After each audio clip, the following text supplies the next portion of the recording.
Hey, Joe Gilder here from HomeStudioCorner.com. I want to talk to you today about my favorite tracks to compress. Now, if you have read a lot of my articles or watched a lot of my videos, I tend to be a little cautious when it comes to teaching things about compression. Because once you learn compression, you really want to overdo compression because it's just human nature, right? You want to take things way too far. And it's hard to hear that if you don't have a lot of experience with compression. So you may think that what I'm teaching is to barely use it ever because there's the option of overcompressing. And that's not the case. Sometimes heavy compression is awesome. And I've got 3 examples of where I love to just squash stuff, okay? And I'm giving you permission to go squash something and see how it sounds.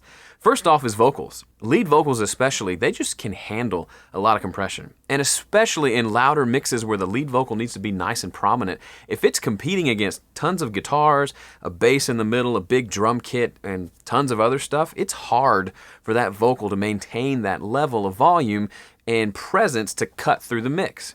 Now, there are a lot of other things that go into that, like automation and EQ, but compression is a big component in getting that vocal to sit in the mix and to stick out in all the right places, okay?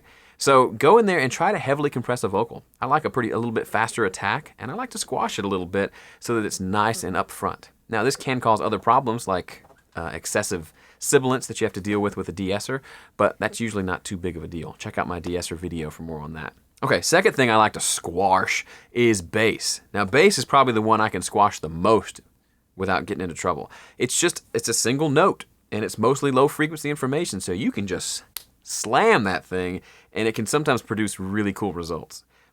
So sometimes I'll really heavily compress a bass, and it comes out sounding just big and present and has just a ton of sustain, but it still punches through.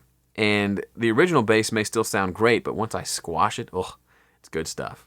So try that. Go squash your bass sometime. Third thing I really love to heavily compress, is my drum bus. Now, this might be a little more controversial. You may not agree with me on this, but you should try it. Set up your drums, and before you put any compression on any of the individual tracks, put a compressor on the drum bus and actually set it to be pretty aggressive. Leave the attack fairly long so that the punch of the drum still comes through, but set a fairly high ratio and a fairly low threshold and add a good bit of compression, maybe 6 to 10 dB, and just see what it sounds like to you.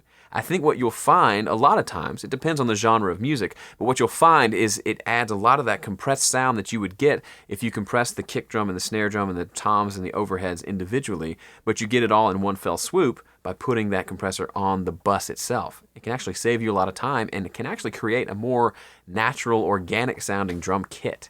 So those are my 3 favorite things to compress: vocals, bass, drum bus. What are your favorites? Love to hear it. Leave a comment below. Thanks.